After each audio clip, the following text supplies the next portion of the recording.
एक छोटे से शहर में सुषमा अपने बेटे राघव और बहू संजना के साथ रहती थी। सुषमा काफी पुराने सोच वाली थी। वो चाहती थी कि उसकी बहू हमेशा साड़ी पहने। संजना भी अपनी सास का सम्मान करते हुए साड़ी पहन लेती थी।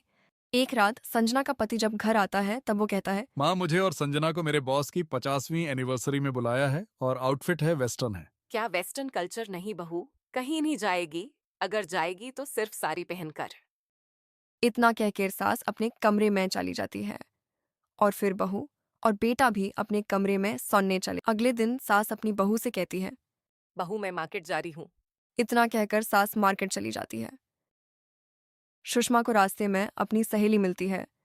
उनके बीच काफी सारी बात होती है। आज तभी उसकी दोस्त कहती है, आजकल की बहुएं तो बहुत घमाड़ी होती है।